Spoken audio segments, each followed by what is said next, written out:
Chavre, how are you? I hope everyone is gesund, stark, und freilich, begashmis beruchnis. I hope everyone is healthy, strong, and happy, physically and spiritually. Today is Erev Shabbos Kodesh, Parshas Shemos. This week, Shabbos is Chof Tevis, which is the Yom Elul of the Rambam. Wednesday, in Mitzvah Shemos, in Mizbarich, is the Yom Elul of the Alter Rebbe. The Rebbe spoke many times of the connection between the Alter Rebbe and the Rambam. Hopefully we'll get to that today in Mitzvah Shem also. And we're starting a new Chumash this week, Parshas Shemos, Sefer Shemos. So what's the connection between all these inyanim? The truth is there's so much to talk about when we speak about the Rambam and the Alter Rebbe. These are epic giants of Yiddishkeit, of Judaism, of personalities. Each one deserves a course for an entire week. But anyways, we'll see what we can do. As usual, we start with Tzedakah. Today, let's Tzedakah Shemakarev Sagula. Mashiach should come now. Today's pasuk, we're going to start with the pasuk in Tehillim as a prayer. And first, the pasuk says, "Mi yala bar Hashem u mi yokum b'mkoim kodshay," which means, who may ascend the mountain of Hashem and who may stand in His holy place. And then the pasuk says, "Nekicha payim uvar levov, asher lo nosa l'shav nafshi v'lenishba l'mirma." He who has clean hands and a pure heart, who has not taken my name in vain or sworn falsely. So today we're going to talk about the idea of a pure heart, one measuring stick of what does it mean a pure heart. The truth is, today's share comes in continuation from last week's share. Last week's share we spoke about fagin, that a Jew is meant to feel good in another person's success and to feel bad, God forbid, the pain of another person's troubles. So, and actually I mentioned something from this week, but since I didn't elaborate on it so much, we're going to continue on that theme. But first, we're going to speak about something which I didn't mention last week. In Parshas Shemos, most people talk about the greatness of Moshe Rabbeinu. Moshe Rabbeinu. Here it speaks the way he was born and how he was chosen to be the leader. He's the first real manig of Klal Yisrael, the first real Rebbe. But we're going to speak today more about Aaron and the greatness of Aaron, which I started speaking about last week. And from this we come to a subject which already I've mentioned many, many times before, and I'm mentioning it again, and I think no matter how much we mention it, it's not enough. And that is the central, supreme importance of empathy. I see empathy as something which is one of the most important, greatest principles in life. I've spoken many times about the 3 E's: enlightenment, empathy, and empowerment. To me, these 3 E's contain everything about life. And Yiddishkeit, in a certain sense. So, let's go straight to the point. And that is, in the beginning of Parshas Shemos, the Baal HaTurim says something, which I only found out a couple of years ago, and I was blown away completely. This week's Parsha is talking about how Pari, the descent of the Yidden into Mitzrayim, and the exile of Mitzrayim starts, and Pari makes a decree that all the Jewish males have to be thrown, to be put to death, and Moshe is born. The midwives rebel against Pari. Moshe Rabbeinu was born, and they hide him, and then they have to put him into the river in a basket. And the pasuk says, "Va'tered bas Pari lichetz al ya'or." The daughter of Pari went down to bathe by the river. Anyways, they put Moshe in a basket. Va'teres ateva. She saw the basket. And then the next pasuk says, "Vatiftach v'tereu es hayeled." She opened it and saw him, the boy. V'hinei nar boiche, and behold, the youth is crying. V'tachmel olav. She took pity on him. V'toimer miyaldi ivrim zeh. And she said, "This is one of the Hebrew boys." So over here the Baal HaTurim says something which I never heard it before in my life, even though it's so astonishing, so startling. And that is that when the pasuk says over here, V'hine nar boicher, who is the nar which is boicher? Aaron. First we'll read it in the Balaturim. V'hine nar boicher ze Aaron, shenicheyu, shenichatu eitzel hatevi. He was standing next to this basket. Nar boicher begematria ze Aaron HaKohen. The words nar boicher is equal to the words ze Aaron. Wow, wow, wow. Even though Rashi does not say that pshat, what does Rashi say? As everyone knows, the famous Rashi, in other words, the question over here is the obvious question, why is it that the pasuk first starts off with Yeled, and then it says Nar? And Rashi says, V'hine nar boicha koiloi kenar. His voice was like that of a youth.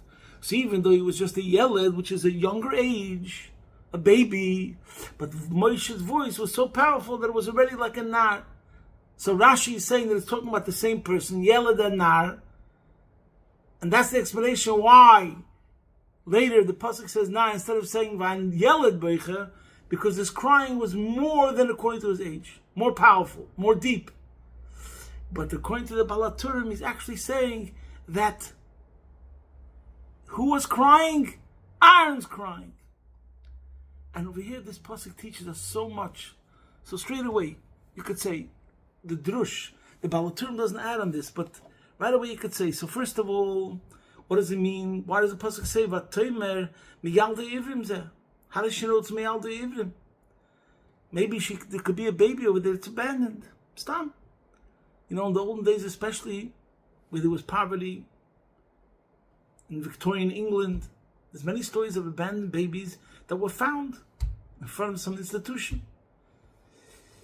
But the Pashta Pshat, why she didn't think like that is because she knew that there was a decree that all Abena Yael Tashlichu, so she figured if there's a baby over here, the baby is in hiding. But that's what you could say according to Pshat. But then you could say according to Drush, Amayri de Kavart. This is not an abandoned baby, Stam. Why? Because there's a child next to this baby. They're guarding him. That's number one. So it's something special over here. It's something unusual. If you abandon your baby, you just leave your baby by himself. But over here, there's another older kid with him. Number one. Number two, you could take the drish even further. Why does she know? Miyalde ivrim zeh? Because that's Yiddishkeit. A brother is crying about his brother. Why is Aaron crying? He's the older one. He's not the one that's in a basket. He has an awareness and a consciousness. He's not abandoned. He might go home in a couple hours. Just right now, he's doing a certain shift. But he's crying for Moshe. Arachmanis of a Yiddische baby was gefindt sich in the Yam, in the Nile. So therefore she knows this is a Jew. What's a Jew? As ein Yid weint, as an andere Yid, a zweiter Yid is in Tzoros. That's a Jew. Now, by the way, as a side point, I just want to say, if I may, I hope this shir is not going to take too long. When you think about it, the pasuk says, "Vatachmel olav." She had mercy on the child, and she rescued him. Now, when you think about history, there's always a lesson in everything. Wow, it all hangs on this act of compassion that Batya did. Vatachmel olav. She had mercy on him, and she saved the baby, and from that comes the whole Jewish nation, the Exodus, Yetzias Mitzrayim, etc. It's just a lesson in general as a side point. Not what I want to talk about today. As a side point, a lot of times, I'm recently dealing with it. I found out a story about a shidduch that happened. How did the shidduch happen? One friend has another friend, and this friend was eating in another house, and he saw somebody. Later on, a couple of months later, when we talking about shidduchim, this friend who ate by another person's place said, "You know what? I saw a certain person. That person made an impression." And then this friend brought it up to his other friend, that, "You know what? I met this other person by a Shabbos meal. I saw this person, and I think they made a good impression. I think it's a good idea for a shidduch." And then the shidduch comes out, Baruch Hashem. And the bracha of the Eibishter, Adichas Yom, Shem Tevis, Shalom, V'Shal, V'Hashke, V'Veter, Gila, Rina, Ditza, V'Chetva. But how did it come about? just because of a simple vatachmon, getracht wegen jenem. Give a thought for someone else. Give a thought. Go out of your world and give a thought about how you can bring a benefit and you could change history. A simple thought, a simple advice, a simple idea could have monumental consequences that affect the entire world. And this is over here what's going on. Vatachmel Olav. Just the Vatachmel Olav. And you have Leidas Am Yisrael and Yitzias Mitzrayim. Okay. So that's number one. So what do we see from the beginning of the Parsha? That Aaron is crying not because of his problem, but because of Moshe's problem. Now, last week, I mentioned a second part message that comes in this week's Parsha, also about Aaron, which, by the way, the message we started speaking about empathy is not only twice in this Parsha, but 4 times. But the other 2 times I spoke already about before, so I'm just going to mention it for 2 seconds. But first, let's get to what I spoke about last week. And I didn't have the Chumash in front of me. I thought I did. So this week we'll learn it inside. And that's later on in the Parsha when Hashem appears to Moshe. And Moshe is arguing, Mi ani, I don't want to be the leader. Mi hanoichi. And choose my brother Aaron. He's better than me. He's a far better man, a far greater man. Now, you have to realize, Aaron is shein al derech der Rebbe. Mag verbringen, der sagt Teire. He's the spiritual leader. And he's older than Moshe. Anyway, so Rashi brings down before, twice. I'm not going to get into what he brings down before, how Moshe was saying, listen, Aaron's older than me, so let him be the one. But I just want to get to the punchline, is that after he's arguing with the Eibishter, it says that the Eibishter was not happy. And the Pasuk says, Vayichar af Hashem b'Moshe, Kapitel Dalet, Pasuk Yud Daled, Vayichar af Hashem b'Moshe. And then he says, don't worry about Aaron. And v'gam hine hu yetzel l'krasecha, v'ra'acha v'somach b'liboy. Not only he's not going to be jealous of you, that all of a sudden you show up, Johnny come lately, and now you're made the leader.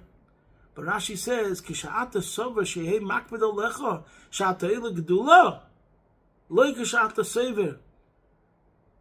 It is not as you may should think, that he will resent you because you are ascending to greatness. But on the contrary, he'll be happy. He's happy with your happiness. Umishom, Rashi says, Zocha Aaron, Leideh Acheshen, for that he merited the Cheshen, Hanosun Alolev, which is placed over the heart. And this is the connection to the pasuk that I mentioned in the beginning. Who is connected to Hashem? The Kichapayim of Aval Levov. You want to know who's Aval Levov? Who's pure of heart? The one who has zero jealousy. And the one who's always has the empathy with the other person. With the good news, he's happy and rejoicing with the other person's happiness, but also he's paying by the pain of the other person. And that's why he gets the cheshen, which is on the heart, because the pasuk says clearly, who is one with Hashem? The kichapayim of Levov, the cheshen, is the conduit, the vehicle, the instrument through which Hashem communicates with Bnei Yisrael on earth through the cheshen. Since it's placed on the heart, only a heart which is completely selfless and holy and pure could be the physical place where that instrument could convey the message of Hashem. And whose heart is Valivav? Aaron, as is known about his obvious Yisrael, etc. So that's the 2 places in this week's Parsha. And what's amazing about this week's Parsha is, in the beginning of the Parsha, we see the concept of one Jew is pained by the pain of another Yid. Aaron is crying because Moshe is in the basket. And we also see the joy of one Jew for another Jew, that even though Aaron's older, even though he was on the job for so many decades, nevertheless, he's happy with the promotion of Moshe Rabbeinu. But in between, now I'm not going to elaborate because we spoke about this many times, and I'd rather use the time to say some stories. But guess what? There's also the word, and we spoke about this many times. It says, Vayigdal Moshe. What's the first sign where it speaks about how Moshe became greater and mature? He saw the pain of Bnei Yisrael. What does Rashi said? Nosan einav v'liba Elias meitzar aleim. So we spoke about this many times. Over here we see that empathy doesn't come by itself. You have to involve yourself to be able to have empathy. Nosan einav v'liba. And not only that, according to the Midrash, Moshe Rabbeinu went to concentration camp, there's the slave labor camps, and he wanted to be there and to feel the sting of the whips of the taskmasters. So he literally put himself in the shoes of the slaves, even though he was the prince of Egypt. So again, empathy. And then comes the revelation of Hashem, of the burning bush. Mida keneged mida, what's the message of the burning bush? Imay anoichi b'tzara. Hashem himself responds to Moshe's act. I have only one thing to say, and this is the most important thing. I am with you in the pain. Which is mind-boggling. How can we understand it? A human being, if a bullet pierces its flesh, it hurts. If a knife punctures the flesh, it's painful. And Hashem is telling Moshe, I'm not made of flesh, I'm not physical, but I want you to know, Imay anoichi b'tzara, I am there with your pain. And I feel it. That's the whole point. Not that he doesn't feel it, he's not indifferent. He feels it. So we see 4 messages. The first, Aaron is crying because of Moshe. The second, Moshe vayar b'sivloisam. 3, Hashem's response, Ima anoichi b'tzara. And 4, Aaron's sameach in Moshe's promotion. Okay, now let's first go straight to the Alter Rebbe, Chav Dal Tevis, and the Rambam, Chav Tevis. The common denominator is that each one was holding to the highest level of selflessness, which means no life for themselves, everything for another. We see this in the fact that the Rambam wrote the Rambam, number 1 Sefer Mishnah Torah, where he writes that it's kikotten v'gadol, too small and young and old alike, which means he was worried about the entire Jewish nation and how to make Torah accessible to all. Number 2, we know it from his Sefer Meir Nevuchim, a guide for the perplexed. He invented a new part of Torah called Chakira. He took the Torah, the theology, the ideology, and presented it in a whole new language, in the language of the Greek philosophers, so to speak, to show how it's not a contradiction, because so many of the generation had already been so secularized, so to speak, and corrupted, that he now had to change the language to show how Judaism is also just as attractive and with it and smart, etc. And the fact that he calls it Meira HaNevuchim, guide for perplexed, which means he's there to help the person. I'm a healer. Someone's perplexed. We have to heal that perplex, whatever it is. I say B'lashon Rab. Anyways.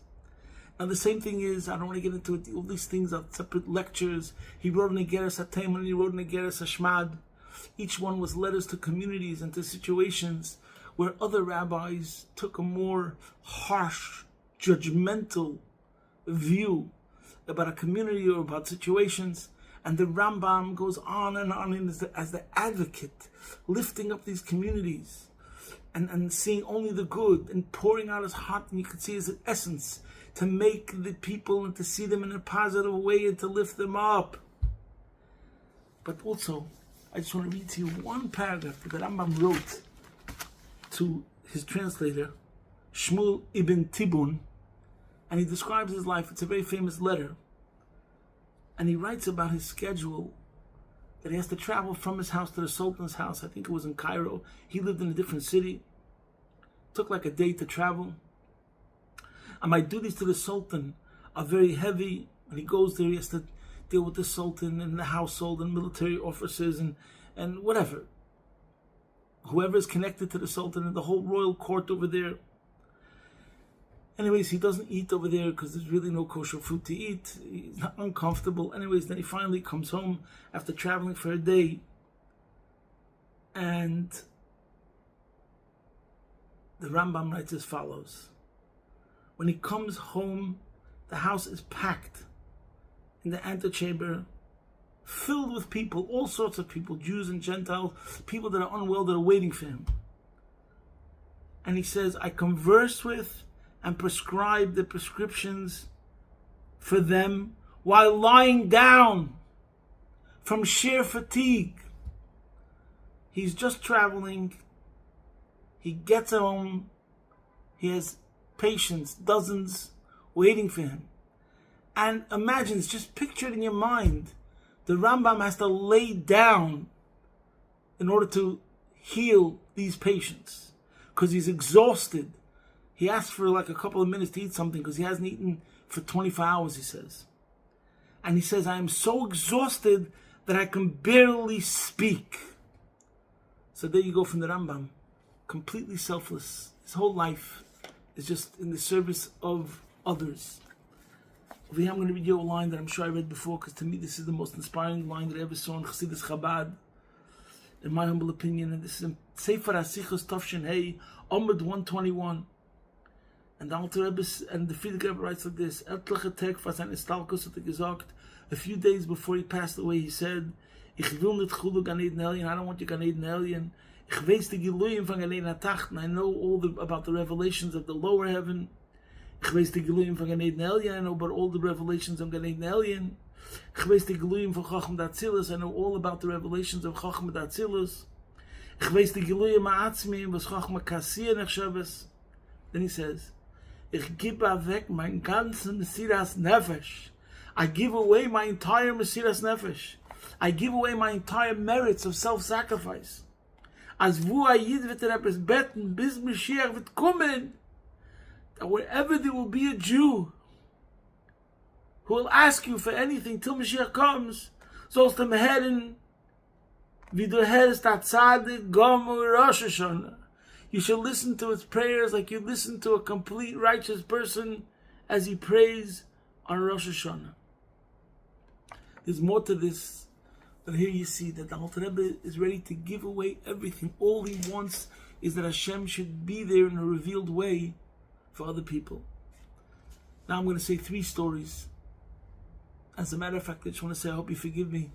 I have some of my disciples. When I started this in COVID, I used to try to find the story after every single share, every single video.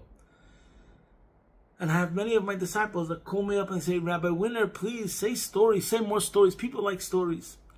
I wish I knew more stories. So this time I'll say some stories, because each one of these stories is a lesson about what we're talking about Faginen and about Avos Yisrael. The first story, I'm going to say a story that happened in the times of the Alter Rebbe. This is a story that happened with Rebbe and Rivka's great-grandfather. It was a chassid. His name was Reb Sender. And he was a wealthy chassid, and he dealt in importing goods, and including tea. And there was somebody from the opposition. In the story it says a Misnagid, in the olden days, in the times of the Alter Rebbe, was very fierce opposition, as the Alter Rebbe himself was put into prison and his life was in danger because the opposition informed on him, and the same thing happened with other Rebbeim. Anyways, so this Jew who lived in, I forgot where he lived, in Shklov, I think, in the same city as Reb Sender, was very, very jealous of Reb Sender's success, because he was very, very rich and very successful in his business, and he was a chassid, and this other person was not. So he decided, he was bursting from jealousy, he decided he was going to inform him. He made up some libels, against him with the government, with business stuff. Anyways, the plot worked. Because of that, Reb Sender lost a lot of money, a fortune. Anyways, Reb Sender knew that this person was behind it, but he didn't make an issue out of it, and he didn't want anyone to talk about it. And he was very the opposite of fanning the flame of arguments and machlekes. He was a man of peace, and a man of Baal Levov. Anyways, as time went on, he was able to remake his fortune through other business ventures, and this other person, who was the informer, God forbid, he became poor, he needed help, and not only was he poor, he became ill. But wait, there's more bad news. He had to make a daughter's wedding. Anyways, there was no way they couldn't even think about the wedding in the situation that he was so sick. He needed people to help him to take care of his illness. He needed people to help him for his livelihood. And then to go ask more help not to make a wedding, you know. He was down to the very, very bare necessities. Anyways, this Reb Sender came to visit him. And he came to visit him, and Reb Sender spoke so beautifully. That was one of his unbelievable good character traits. He always spoke benachas, words of empathy, words of kindness. And he came to visit this person. Then meanwhile, this other, the one who was sick, knew that he was the one who informed on Reb Sender. Reb Sender also knew, but he didn't make any mention of it ever to anyone else, to others. He knew, his wife, his family knew, his father knew, Reb Sender's father, whatever, but no one else knew. Anyway, so he came and he visited him, and he spoke so heartwarming, with love, that it pierced the other person's heart, and his heart melted. In his mind, he was thinking, wow, look at this person of Sender. I don't know if he knows what I did against him, but look the way he comes to visit me while I'm sick. Anyways, then he left, it was discovered, he left 500 ruble. Rav Sender left 500 ruble under the pillow of this person to pay for the daughter's wedding and to help him out in a major way in general. When Rav Sender, so the story, the way it's printed in the Friedrich Rebbe's writing, is that the Alter Rebbe said, "Itztir is merecht, af hazelige levushim aber gar nicht meshaya gewen." The Alter Rebbe says, now I really perceive it. Such garments, I never would have expected. You know, the time is late, so I'm not going to get into it. You could give a whole speech on this, what it means. But wait, there's more. The story is also brought down in another source, and this added to that when Reb Sender passed away, the Alter Rebbe went to be Menachem Oval, the father, and the father was very depressed, like sad. And the Alter Rebbe says, "What are you worried about? You worried about your son? Don't worry. He has the top." I went through the chambers of Gan Eden, and I saw that he has the top spot over there. And I asked him, "How did you merit this top spot?" And he told me, Reb Sender told the Alter Rebbe, "What? You don't know what the pasuk says? Tzedakah tereimim goy. Tzedakah, charity, elevates the Jewish nation." So again, this is also something you can elaborate on. We'll have to leave it for another time. But it's amazing, amazing, amazing story.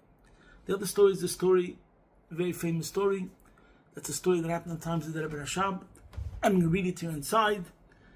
And it also speaks about what does it mean to have Abbas Yisrael. There was a chassid, his name was Rabbi Kugel. He was one of the Friedrich Rebbe's teachers. He was an unbelievable chassidish yid. And there was another chassid, his name was Rabbi Chanya Marozov, who was very close to the Rebbe Rashab. Anyways, as we know, one of the big problems those days were people were very worried that they're going to get drafted in the army.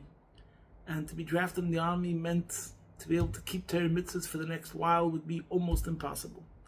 And this was the major worry. Anyways, it says in Likutei Diburim, in the first volume of Likutei Diburim, in the new print, it says Amud Tzadik Beis, and in the old print, I think it's page 90, or Mem Hey. And it says over there, when the news came in Lubavitch that the Chanya Marozov nishtacha me'avedas hatzava, that he got free from being drafted, Holach HaChosed Anoid Reb Hendel, the famous Chosed Reb Hendel, that's Reb Hendel Kugel, went into the chotzer in the courtyard in Lubavitch, and he started singing, Chanya is Arois, Chanya has been released, Chanya is free. And he went to my father's room. The Friedrich Rebbe is saying this because he was there. And Rebbe Handel was choshev in the eyes of the Rebbe Rashab, so he was able to have access whenever he wanted. And he told the Rebbe Rashab that the Chanya became free, and he started dancing in the room of the Rebbe Rashab, which is very unusual. And the Friedrich Rebbe says, and I was there and I witnessed it. And my father, the Rebbe Rashab, stood up from his chair and he put his hand on the shoulder of Reb Chanech Handel. Wow. I don't know how many times you have stories like that where the Rebbe touches the chassid. He put his hand on the shoulder of Reb Handel, and he went around 3 times dancing with him. And then he said, "Der Far will ich sagen chassidus. In your merit, I will say chassidus." It could be it's also the merit that Chanya was able to not have to go to the army, but it's mashma clearly from the story that it's connected to, because he was so happy to see one chassid being joyous and happy in the other chassid's good fortune. Anyways, the last story is a story that happened with one of my talmidim, who was a shliach in Yeshiva Gedela many years ago. His name is Rabbi Moshe Volvsky, and he's a shliach in Florida, in Boca Raton, and he does miftzayim, does lots of good stuff. He's an amazing Talmud, Baruch Hashem. One of my best. Anyways, they're all best. So he lives in Boca Raton, and he does miftzayim, puts on tefillin in nursing homes, old age homes. He went to a certain place, and there's a guy, a yid called Jerry Greenstein. And Jerry Greenstein is like 90 years old. And he tells Moshe Volvsky about somebody, David Deitch. And he tells Volvsky, and I confirmed the story, if this person, Jerry, is all up there 100%, and he says yes. I asked Moshe, and he told me yes. This Jerry, one day, he had a company, it was called Carnival Bags. David Deitch was his main supplier, helping him in his business. He comes to David Deitch and he tells David Deitch, I'm not going to be, he owed David Deitch $300,000. This is like a story in the late 60s. Today, $300,000 would be like, I don't know, $3.5 million, maybe $4 million. Tells David Deitch, I'm sorry, you know, you're a good person, I really like you, but I'm declaring bankruptcy. I won't be able to pay it back. David Deitch looks at him and says, no way. You can't declare bankruptcy. What are you going to do? You have to support your family. It's not honorable. I'll help you out. He gave him more money. He kept him on his feet. That means he was owing him $300,000 plus. And at the end, he bounced back. And he was able to repay Reb David Deitch. And that's what Reb David Deitch told him. I'm going to keep on helping you, and you'll bounce back, and then you'll be able to repay me. Wow. This is like the ultimate idea of Avos Yisrael. We're speaking about Faginen.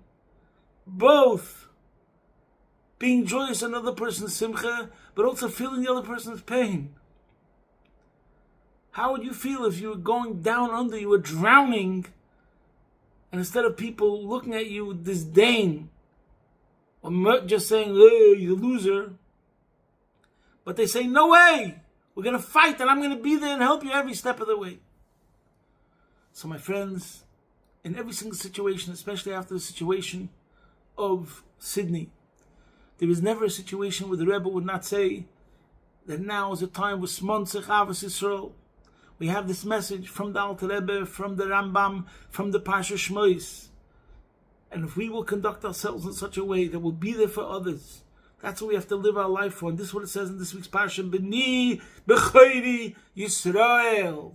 B'ni B'chayri Yisrael is not only B'ni Matam Hashem Alekechem, that's one thing.